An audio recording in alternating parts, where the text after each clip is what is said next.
Somehow I'm supposed to be able to go up to record. Okay. Well, ladies, we want to welcome you to Style RX Behind the Curtain.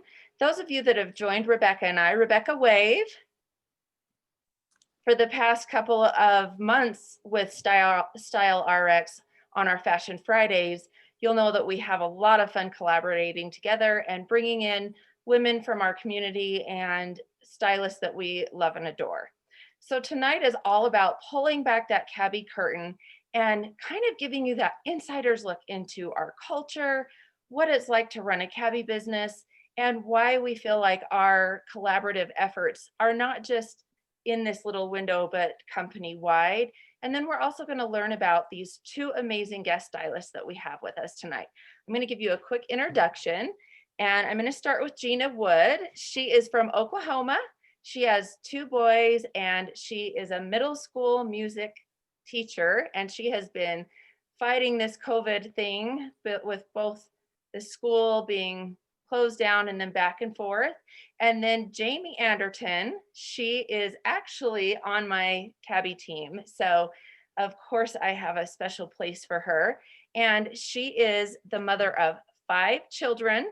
She just, drum roll, closed her nail business of 25 years. So I'm excited about that. She finally took the plunge, and she has been selling cabbie now for 8 seasons. So to get started, Rebecca and I are going to kind of turn the time over to them. We're going to prompt them with a few questions, but we really want to know about them, what drew them to cabbie, what was their attractor factors. And those of you that are joining us, whether you're joining us by recording or you're joining us live, we're really hoping to kind of help you out, whether this is something that you're looking into doing, or you just love us and you're joining us and you are going to be our talent scouts. So it's always good to know what happens behind the scenes, so that if you know somebody that would make a great stylist, you know a little more and you can refer them our direction. So tonight, I actually want to start with Jaimi because of the announcement I just made. When we first met, you were, and you just retired your nail business. So when we first met, you had a lot of fears of doing something else. So I'm going to lead you into this question. What's the one thing that you were told about cabbie that you thought was too good to be true? And now that you've been doing this for 8 seasons, what's that one thing that you found is very much true and you're so glad you listened? Oh goodness, that's a good question. Something that I thought was too good to be true was probably the income. I mean, I really, I've done a few other at-home businesses kind of on the side with my nail business and never made any money at anything. So with cabbie, it's actually become a career. It's actually, obviously, I just closed my nail business and I am doing cabbie full-time now. So I'm bringing home a paycheck. I'm contributing to my family, and that's been amazing. I really didn't think it was going to happen, but it has. So. Well, Jeana, I actually want to direct that same question to you because we know you work full-time as a teacher. So what's the one thing that you kind of heard about being a cabbie stylist that you thought, oh, I've done a few things, it's too good to be true, but you're finding it's actually very true? Well, I actually had not heard of cabbie until I went to my sister-in-law's show, and I signed up 2 days later. So I didn't even know about it. I didn't know it existed. But I will have to say, I agree with Jaimi, and I can say that my husband agrees with Jaimi because I had done some other things as well. And I think he's been very surprised when I say, do you know how much income I made last month? Do you realize how much income I made last month? And I am, this is my 7th season. So I am trying to position myself, as much as I love my teaching, I am trying to position myself to where I can do cabbie full time. We are empty nesters, and my husband travels for work. So I would like to have a little bit more flexibility. And so, yeah, I would have to agree that the money is I've been really surprised. Well, I love that you guys actually agree on that answer because I do feel like one of the greatest things about cabbie is that if you need to make a little more money, you can book an extra show. If you need a little more free time with your kids, you can kind of pull that back and you're 100% in control. Rebecca, I'm going to throw it to you so that you can ask them your next question. But for those of you just joining us, Jaimi, go ahead and wave. She is our guest stylist this season. And then Jeana's going to go ahead and wave as well. She's from Oklahoma. Jaimi's from Logan, Utah. And I see Kelsey and Lottie here. So welcome. This is Style RX Behind the Curtain with Rebecca and Amy. So Rebecca, go ahead. All right. Well, I love the fact that you guys are both busy women, you have families, and I would love to hear what would be a tip from you in how to make that all work. And so just one tip, I'm sure you're chock full of them, but as you're thinking about working this business in and around your family and other careers, which you both have or are doing, I'd like to just know how that's worked and what's one thing that you've done that you just have stuck with and you know that it's helped you be successful. Jaimi, we'll start with you. I would say 100% it's my calendar. It's my planner. I got it right here. I still use my phone. I do a lot of digital planning too, but I have to block out time in my calendar, and I have to, if I don't do that, things just don't get done. Too many balls in the air. I drop too many of them. So definitely my calendar is my saving grace. And do you have set nights of the week that you work your business, or do you just kind of block out your calendar and see what works and go with it? I have set nights that I do cabbie shows on.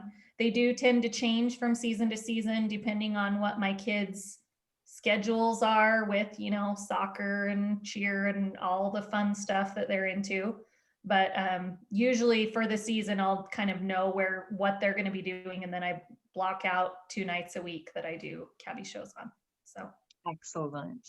Jeana, how about for you? What's a tip that you can give to busy women that may be looking at this business? They've got careers, they have families, they're wondering, where on earth am I going to find the time to do this? Help us out. I agree about the calendar. Being a teacher, I have my whole year's worth already done. When we start in August, my whole calendar is already done for school. And so I definitely plug that in my calendar. But one of the biggest tips, I think, is that you work your business with what works for your life. And everybody's business looks different.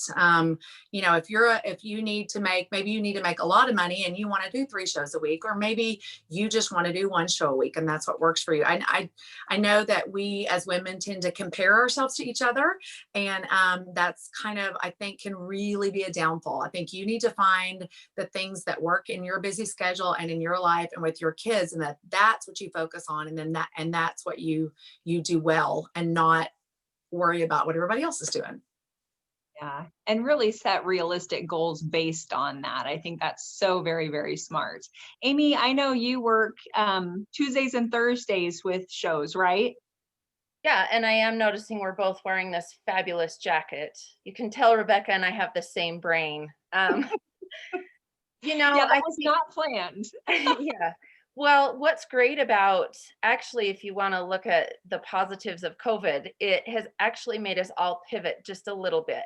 And I have always done 2 shows a week because this is what I do. And then with COVID and we couldn't go, thank goodness we had our front row platform. So that has actually allowed me a little more flexibility if there's sometimes, especially because a lot of women don't want me to do back-to-back shows. They want the clothes to air out and different things. So with our Style RX, I just kind of block our calendar out too. So there's a night of the week that I'm doing stuff with you, Rebecca, as we collaborate. There's 2 nights of the week that I will go out on the road, or I can even now add an hour show through our Frontline platform and not even have to leave the house. So going into spring, we're still a little bit in the unknown. So I do plan to continue to block my calendar out for Tuesdays and Thursday nights. as far as shows that I will do in the evening and maybe go out, to a location if everyone's comfortable with that. But I'm pretty excited about the options that we have virtually as well. What about you, Rebecca? How do you do that? What works for you? What's a great tip? Yeah, I very much work by the calendar blocking method, and I don't have set nights of the week that I do shows week in and week out. I do have, like, I've already got my spring booked out and kind of blocked out as well. And so I know when I'm going to work, and I'm just very purposeful and intentional on that. And I think one of the big things that's important, especially for someone new starting out, is to treat this like a business from the beginning. And you be very choosy about the nights of the week that you're going to work, because time spent on one thing is time spent away from something else, i.e. your family. And so just know going into it that you are the master of your own calendar. So don't allow things to kind of blow up and get into that point where you're like, oh my gosh, what have I done? And you get resentful, because that can happen. We have a ton of fun when we're out there working. And so it's hard sometimes to rein that back in and be real realistic. But I would say definitely calendar block and just treat your business like a business from the beginning, and others are going to treat it that way as well. That's great. Jaimi and Jeana, I'm going to pose the same question to you. What was the attractor factor to you? Jaimi, you had mentioned you've done a couple different things. Jeana, you're a school teacher, so you're already busy enough. What's the one thing that really drew you to the business side of cabbie? And Jeana, you said you signed up really quickly. So you may not have an answer to this part, but what's the one hesitation you had when looking into this? So what attracted you to cabbie? What did you like about it? And then if there was a hesitation and you drug your feet, what was that? Or Jeana, you can tell us why you just jumped on the boat too. So I had actually it'd been a couple of years since I had done any kind of like side hustle, and I really wasn't looking for anything specifically. I love to shop. I love to shop for other people. I mean, I like it as much to shop for other people as I do to shop for myself. My husband would argue with that, but it really is the truth. I love to find people really amazing things that they feel amazing in. And so I had actually been kind of toying with the idea of trying to become a personal shopper.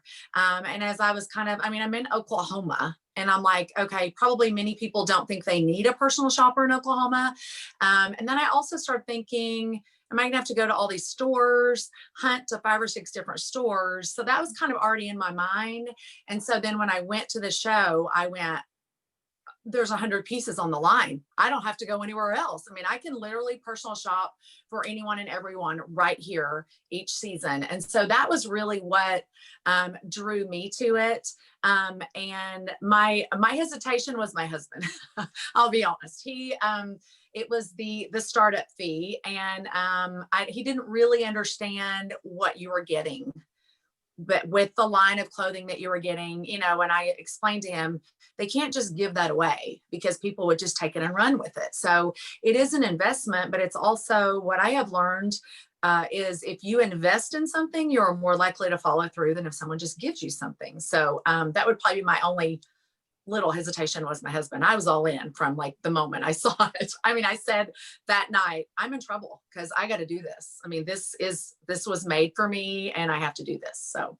Well, and I love that. And my attractor factor was actually the opposite. I live in the country and I hated to shop. I had two little kids.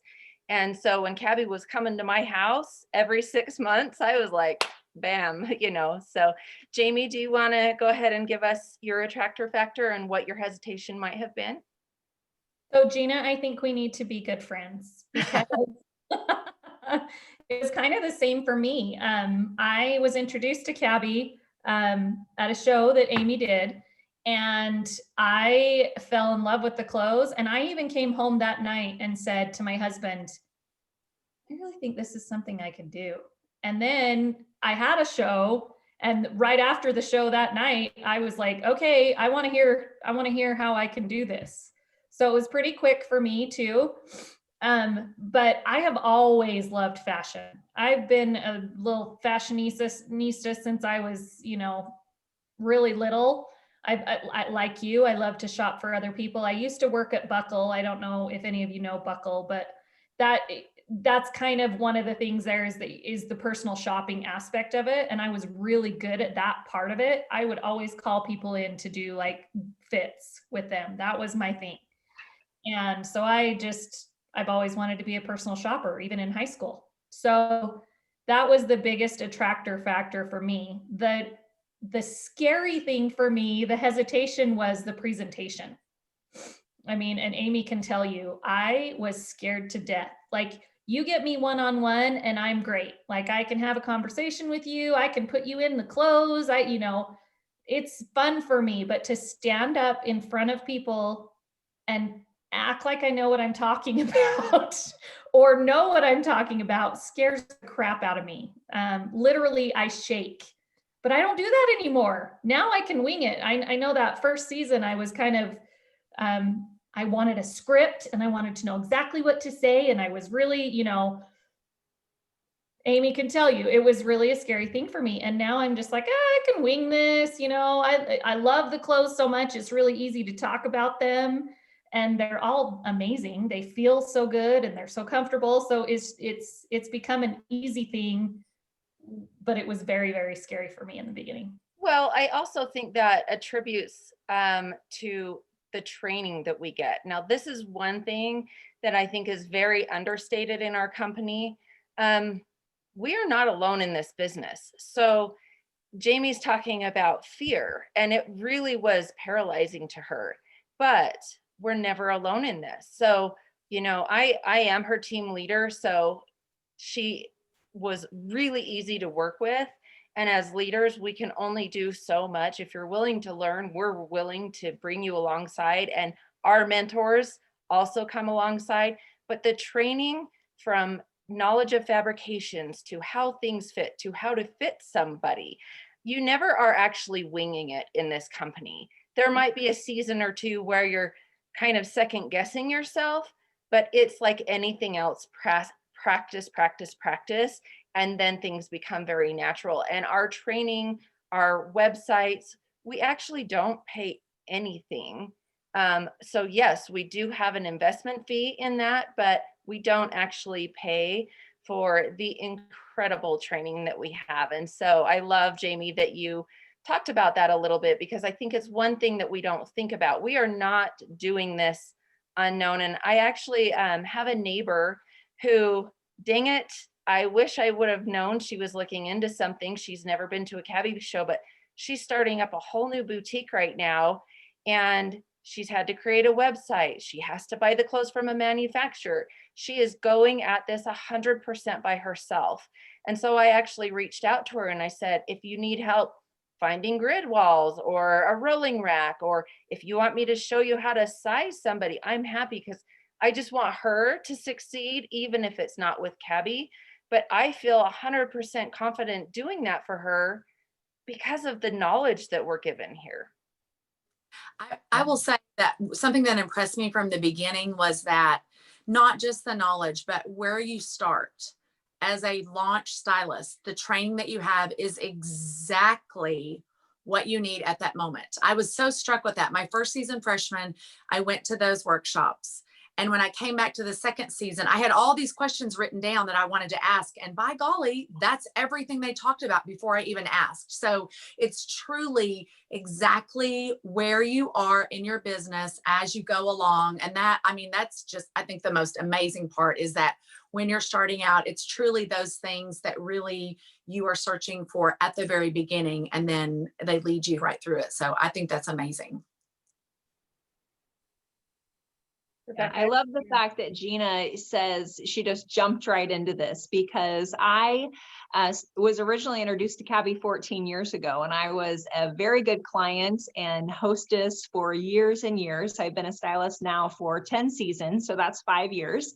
But it wasn't something I jumped into. I was in a leadership role in another direct sales company, and the timing was just off. And I think one of the things that really drew me to this company is the business model. And we've kind of talked about the investment. There is a sizable investment to begin your business.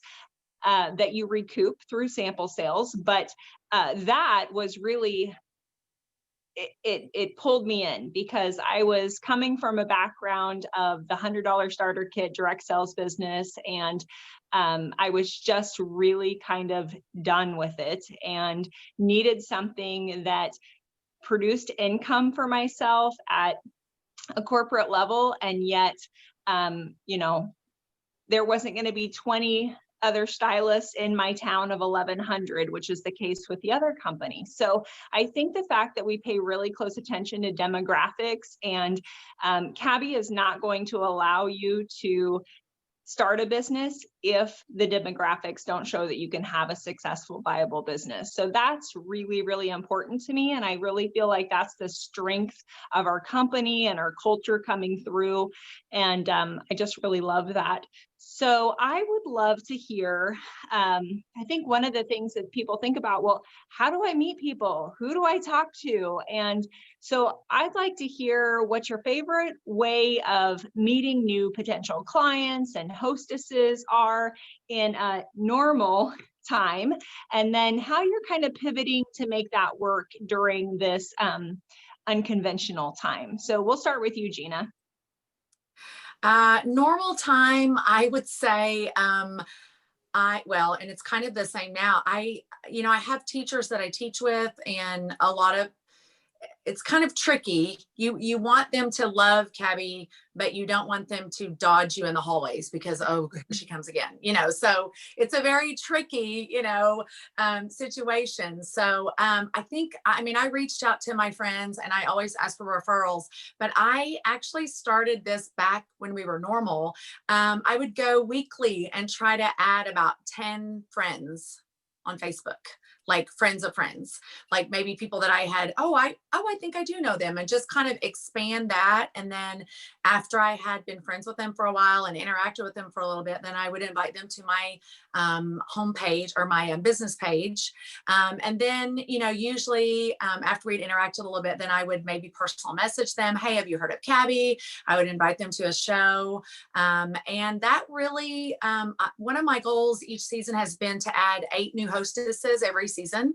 And I've been pretty successful with that because I'm always looking for referrals, or I'm encouraging, hostesses to add a few 2 to 5 people every year or season that are new to them. So that's how I started. And that's kind of, luckily now it's kind of a good tool because people are on, social media a lot, not so much in person. So. Yeah, those word of mouth referrals have just been huge in my business too. And I think it's so important to give ourselves grace as we're building this, because it is a building business. And like you said, it just keeps adding season after season. So you just need to be willing to put in the work, and you will receive the fruits of your labor. Jaimi, how about for you? So in the beginning, when I first started, I just, because I did nails, I asked all of my friends and family. I begged them all. I just said, this is something that I'm super excited about, and I know I'm going to love it, and I know you will too. So will you just host one show for me, And I will say, out of all those people that I asked the first season, there's probably only a handful of them that are still hosting for me. So the best way at that time, when things were normal, to meet people was at the show.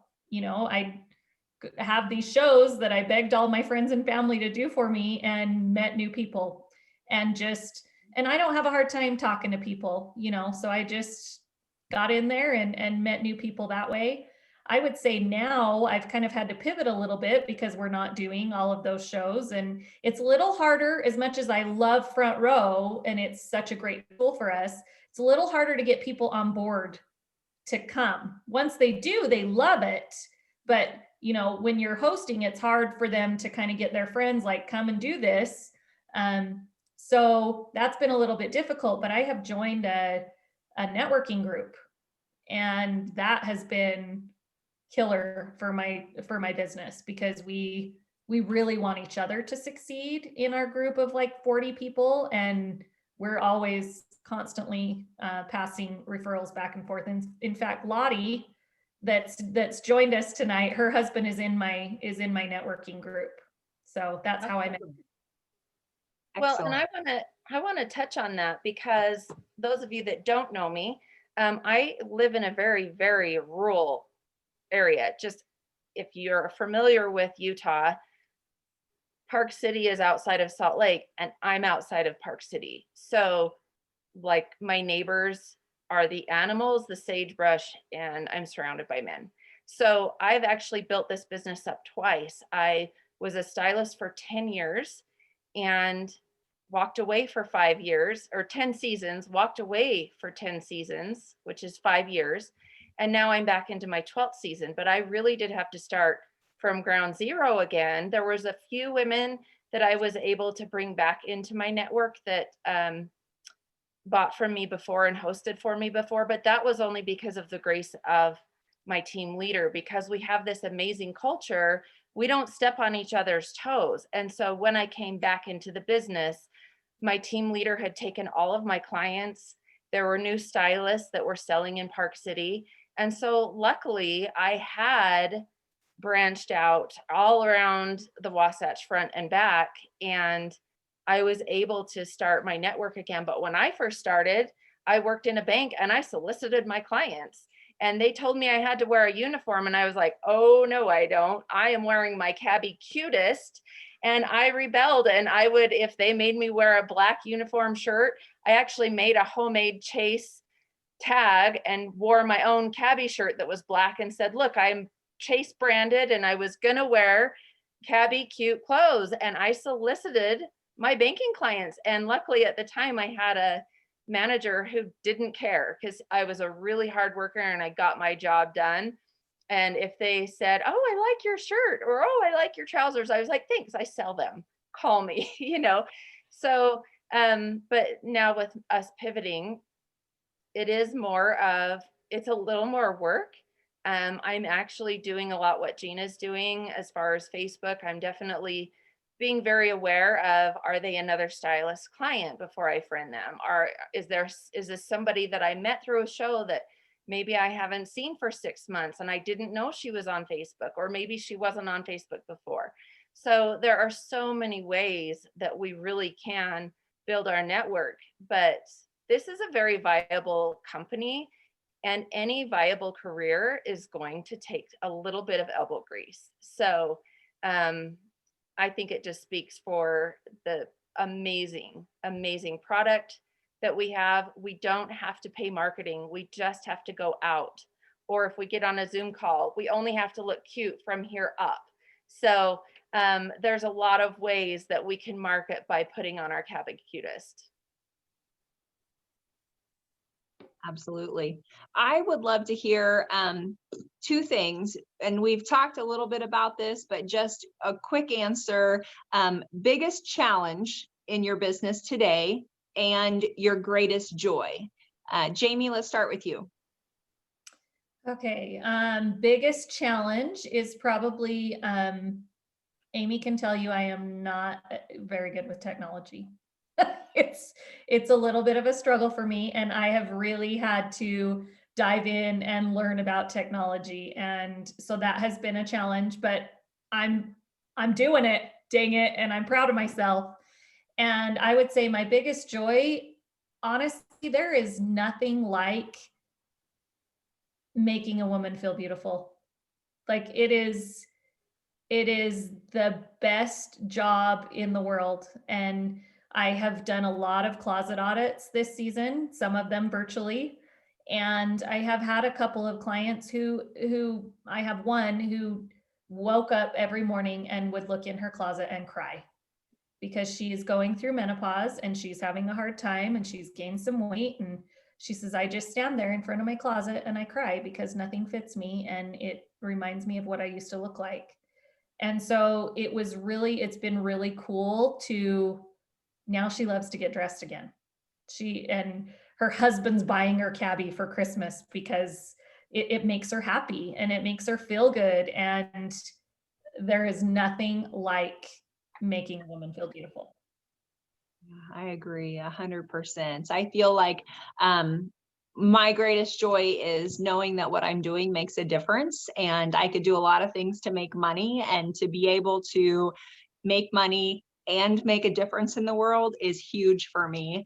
And I'm very much a people person. And so I really love that interaction when you're with someone in person. And so I think my biggest challenge at this moment in time is just the fact that that's fairly limited. And I'm a little, my hugometer or whatever is really low right now. We need to get over this so I can get that boosted back up. But Jeana, how about for you? My biggest challenge is time. I am a middle school choir director, and I usually have about 150 kids in my program. This year is obviously different, but we have multiple evening things, weekend things, and just a lot going on. We do a lot of contests and trips and festivals. And so my biggest challenge that I find is just, I don't feel like that I'm able to give it the amount of time that I would like to. I will say, when COVID started from March to May I know it was terrible, but it was a huge blessing to me, because we were teaching from home at that time. And I actually felt like I had more time to call my clients and to interact with them and to check on them and to really do all those things that I feel like always stay on my list. And my biggest joy would be, I totally agree with what you're saying about those moments when you see that lady light up.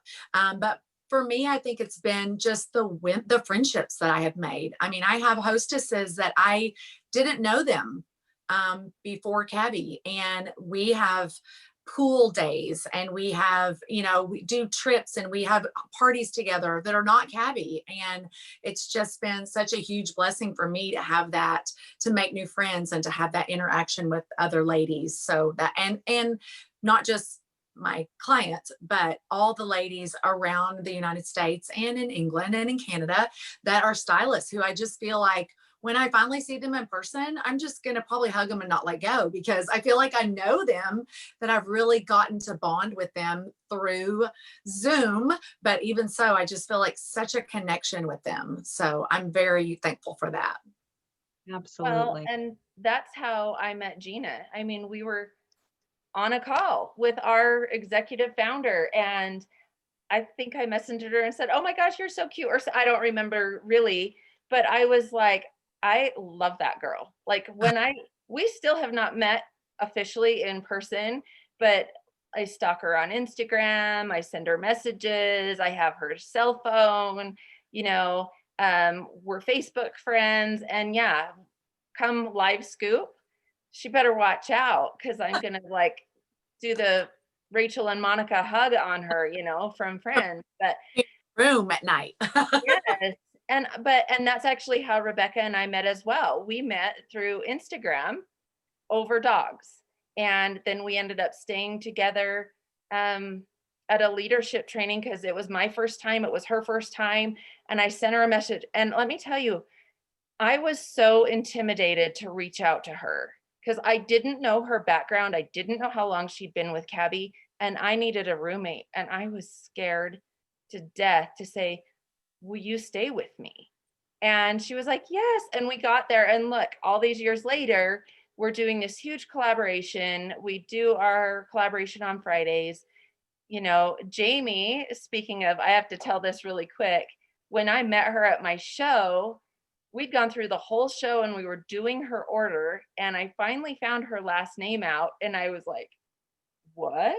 You're not an Anderton from Morgan, where I went to high school, are you?" And she's like, "Well, yeah, my husband's Ryan." And I'm like, "You're the butt on Facebook?" Because his Facebook profile picture was them standing so you could see their backs, and his hand was on her butt.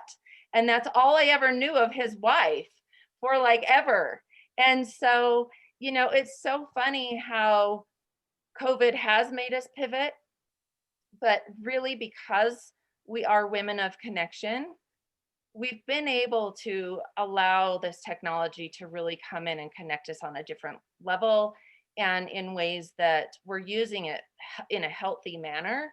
And, it really has helped me grow my business. It's put me, I have the biggest fear of being on Instagram Live. I will not do it. But in my private group where it's just my clients, I'll go on there without makeup and I'll, I can be myself. And one of my biggest joys is truly the impact from the women. It's the self-growth. I never thought that would be the case, but I have grown so much as a person that I know that I'm a better person because of the lessons I've learned through cabbie, and because there's some challenges that I've had to work through, or some fears that I've had to work through. And these women just put your arms around you, and they are your biggest cheerleaders, and they tell you you can do it, and they send you random texts. So it truly is a culture of loving on everybody. And the one misconception is you do not have to be a fashionista coming into this. This is something that as your business grows and your confidence grows, then maybe you put on a different tone of makeup, or maybe you try print mixing and you've never done that before. So I just think this is such a hands-on business that it impacts you in so many ways. I agree. Are we ready for our rapid fire questions? Yes. Okay, I think I will go ahead and just ask these and I'll answer, and then Amy, you give your answer. Jeana, how about you go next, and then Jaimi, and then I'll start off with the next one. And this is going to be fast, so keep it zippy and your answer short, all right? Okay. First of all, were you a hostess before you were a stylist? Yes, I was for years. Yes, I was. 3 seasons. No, I was not. 1 show. Yes. All right.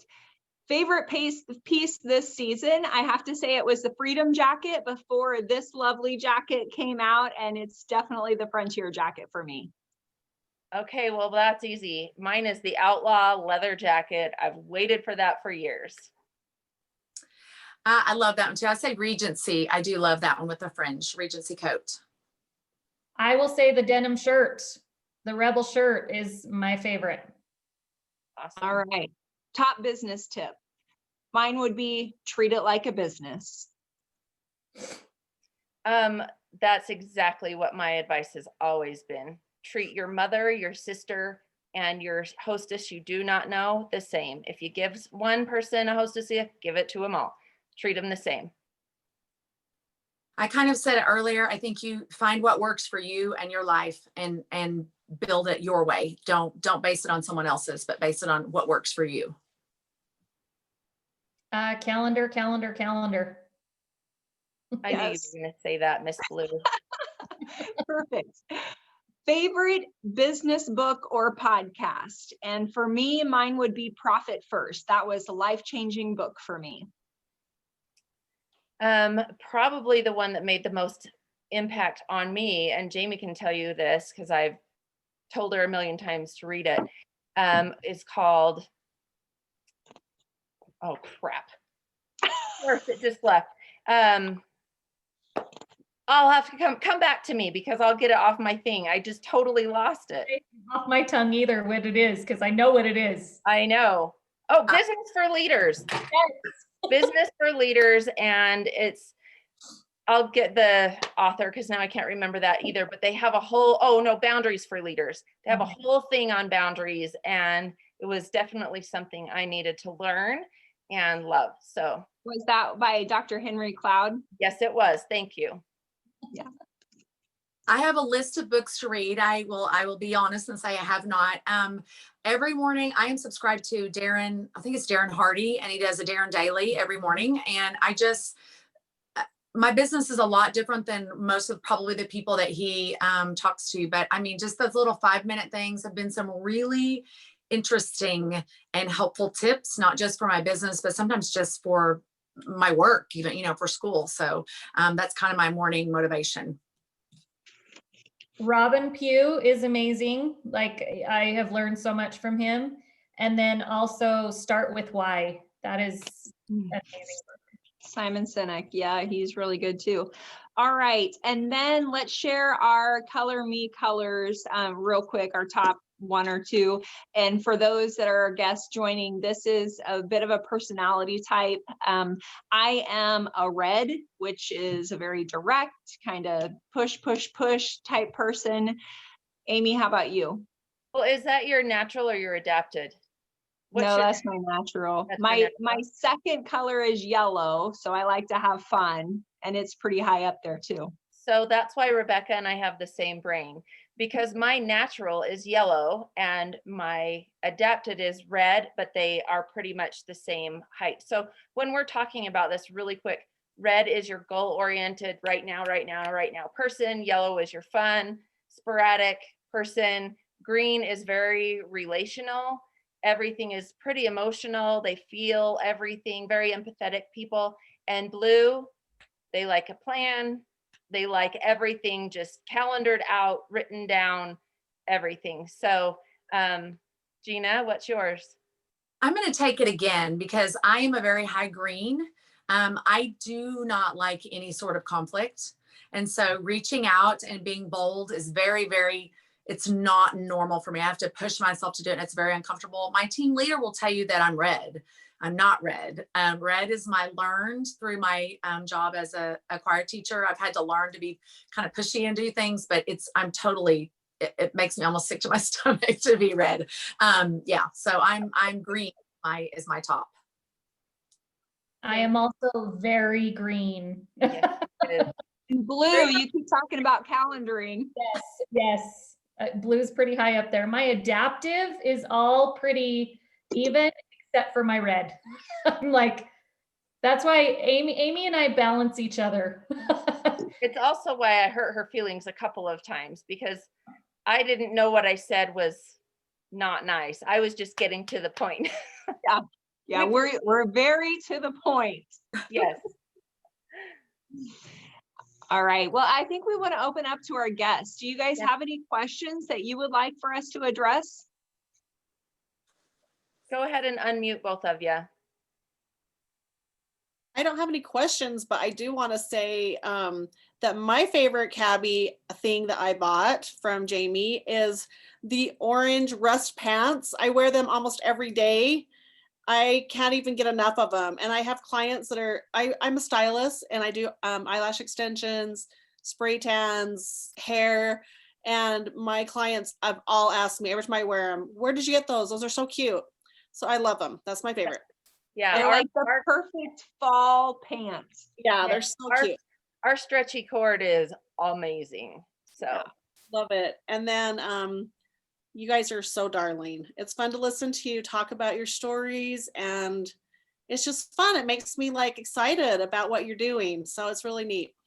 well, that's awesome. Thank you for giving us feedback, because this is something that Rebecca and I kind of just discovered together this season and found out we work really well. So on Fridays, we do our fashion side of the Style RX. And then the first and second Wednesday of every month, we do Behind the Curtain on week 1. And then the following week, we really take a deep dive into the commission structure and the business model. And so, yeah, I love hearing that. So thank you so much. It's really fun. Kel, do you have any questions? I don't have any questions. I think I asked you all my questions. Well, what's your favorite cabbie piece of the season then? This season, She's been a host probably for a while. all the houndstooth stuff that I don't have yet. Oh, well, it's You have it yet. Every time I look at it, I'm like, okay, that needs to be in my closet. It's coming. It's coming. Christmas. So Lottie, I do have a question for you. Do you specialize in just like eyelashes and face care? What type of stylist? I mostly do, I started out doing hair and color and all those things. And then I added eyelash extensions. And so now, at first I thought it was just going to be a few clients, but now it's like 50% of my clients are eyelash clients and 50% are hair, which is really fun because my eyelash people, they tell me a lot more because they're laying down, their eyes are closed. We have like some pretty good bonding stories. It's really fun. I So bet. yeah. And they can't escape either. So Exactly. Yeah. So it's really fun. I love it. that's great. Yeah. She's darling and she did not expect to like cabbie. Yeah, it's true. Well, that's one thing, like Kelsey can tell you for sure. So Kelsey, actually, her mother, I met through somebody I went to college with.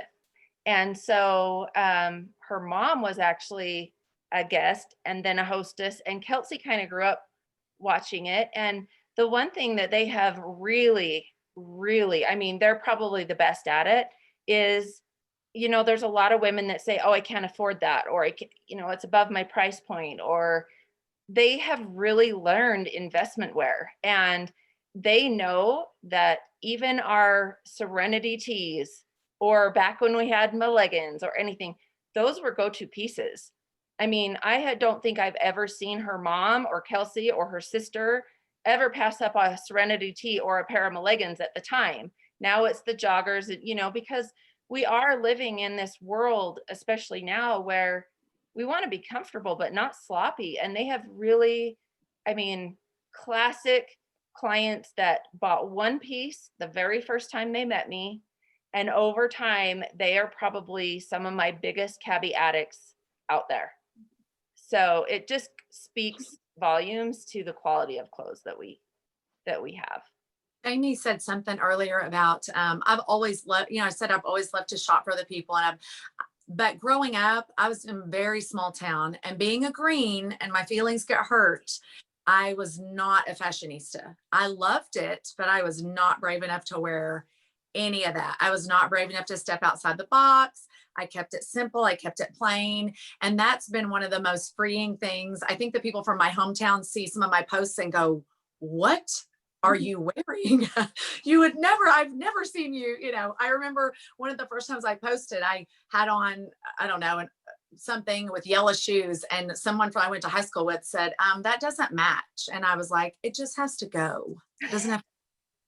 So freed me up to mix patterns and just really enjoy fashion the way that I always wanted to. Well, and when in doubt, just put it on and cabbie after dark, right? Test it out on your pan first.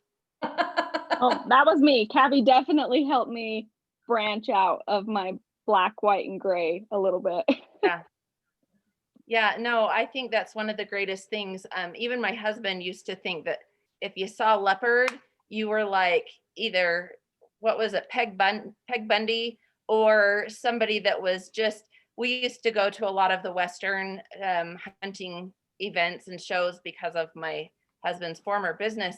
And everyone there was like in like leopard from head to toe. And he was almost like, but now it's weird if he doesn't see me with a little bit of animal print of some kind on. And I love that my confidence has grown, but it has also turned my little mini me 10-year-old daughter into a fashionista on her own right. And my husband appreciates it because he'll actually ask me if it's time to schedule his own cabbie show so that I have makeup on when he sees me every once in a while. That is so Kevin. So Kevin. Yeah. I have a question. Right. Do you guys wear mostly cabbie clothes, or do you wear other clothes? Like, what is your wardrobe like? Your personal? I would say my wardrobe is 98% cabbie. I've got a few like evening wear type things that are non-cabbie, and a couple, I love bright colors. And so I've got like a really bright yellow trench coat or raincoat and some things like that, but 98% is cabbie. Well, and for me, I agree with Rebecca. Like I have a few graphic t-shirts and stuff that are not cabbie, but I think the one thing that you've noticed just with the cords that you have, cabbie is so comfortable. And so I've been doing this for so long that I continue to audit my closet and get rid of things. And I used to hold on to jeans for whatever reason. And I go back now and I'm like, oh my gosh, these are hard and stiff. And why? Like, did I have to squat in them 10 times for them to go over my thighs? Like, what was I thinking? And so really, even though I could probably go out and buy something else, I don't want to. I mean, cabbie is honestly what, and this is what I tell my clients, and Kelsey can vouch for me. I always say, if when you put it on, it doesn't organically give you a smile or make you feel good in it, then take it off. There's not going to be one item, like for all 100 items are not going to fit every client that we have. So there's so much to choose from as a stylist. Like, I don't need to look outside. And so honestly, after all these years, because I've really been shopping cabbie since 2006, there's no reason other than, like Rebecca said, I don't even really have anything formal, but I might have a graphic t-shirt or something that I'll wear with a cabbie blazer. Or I mean, I just bought my first pair of workout pants that were not cabbie, vintage cabbie tech pants, but that's because I have a client who was selling it, and I was like, well, I want to support her, and that's great. So I will buy things like that. I really try and support my clients that way, but I prefer cabbie clothes. Yes, I would say the same thing. Mine's probably about 90% cabbie. Well, and you've gotten rid of all your buckle stuff that you held on to for Oh, long. I had a pair of buckle jeans that because buckle jeans were the thing for me, and it was really hard for me to switch to cabbie in the beginning. But now I got rid of them actually just a couple weeks ago. I had held on to them, and I put them on, and I was like, they've like, you bend over one time and my butt's hanging out. Like, they're so uncomfortable. They just did not, I don't know. So yeah. Yeah, I'm a firm believer, and you've got to believe in what you sell and represent. And so for me, it would feel disingenuous to wear a bunch of other clothes when I'm selling these. So if I don't love them enough to live in them, then I shouldn't be selling them. Yeah. Yep. And it's a good tax incentive, you know? I mean, we get to look amazing. Every 6 months we have clothes come in, and who gets to write their clothes off? Nobody, but we do. You know, even real estate agents don't get that as a tax write-off, but we do. So, you know, can't hurt that part. Yep, for sure. Jeana, what's your wardrobe like? Is it more cabbie?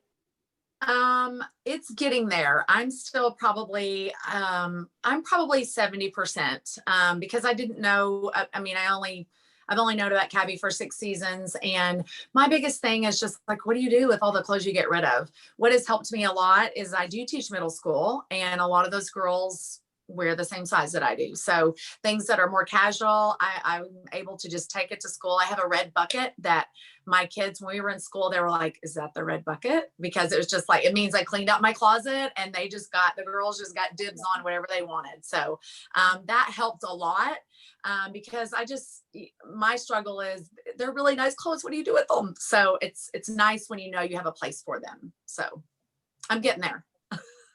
Well, and you're impacting these young women too. So that's Awesome. awesome. Well, I think that we probably want to wrap things up here pretty quick, right, Amy? Mm-hmm. Unless they Unless have we have another any other question. question. Well, I Yeah. have one. What is the shirt you two are wearing underneath your jacket that is the same? Are you wearing the under over? No, I have the old plum. It's like a plum, not Serenity tee, but the round necked plum top we had years ago. And Okay. I It's am wearing the under over cami, and then I just have it belted. So it's that Ponte knit thicker. Is that in our book right now, Jaimi? Mhm. Yeah, it has the, Oh, it's got has- like a tank top thing. yes. It's Mhm. so cute with that jacket. Thank you. I That's- was looking at my this is what I'm looking at while you guys are doing your job. I'm going through the whole cabbie thing, trying to find that jacket. Yeah, it's really cute. Well, this Yeah. is in the new arrivals. So Yeah. if you're on cabbie tap, go to menu and scroll all the way down. I did. I And- found it. Yeah. You find it? Okay. Yeah. It's It's so amazing. You would like the simple tee in the berry color with it. okay. Well, do you know what? Let me just show you it's going to be a deal breaker. I mean, it's going to make her, look at your pants. Oh, It's so cute with this. oh my gosh, those pants. So you better get it. I Get it need while you that. can, because you're about ready to lose your chance by the end of the season. I be honest, those pants, I'm in Oklahoma and I'm an OU graduate, and that probably means nothing to you, but Texas is like our burnt orange makes me puke. And when I saw those pants, I'm like, oh, I don't know. They're so close to burnt orange. But then when they called them caramel, I could live with that. And they are some of my favorite pants. And I'm like, they're caramel. They're caramel. They're not, they're caramel. They're caramel. You can call it whatever you want, and your clients will call it that too. So good for you. I love it. Well, we want to thank our guest stylist for being with us tonight, and thank our guests definitely for being with us as well. We appreciate you so very much. If you are interested in taking a deeper dive into how we make our money and the ins and outs of the business model, we're going to be back next Wednesday night at 5 Pacific, 6 Mountain, 7 Central, 8 Eastern. And we're going to go through that in detail for you and answer any of the questions that you have. And you do want to tune in on Fridays at 10 Pacific, 11 Mountain, noon Central, and 1 Eastern for Style RX. We cover a different fashion topic every week. We keep those to about 30 minutes, and it's just super fun. You can pop in on your lunch break, and we also record that. If you miss it live, you can always watch the links. So And thank you all.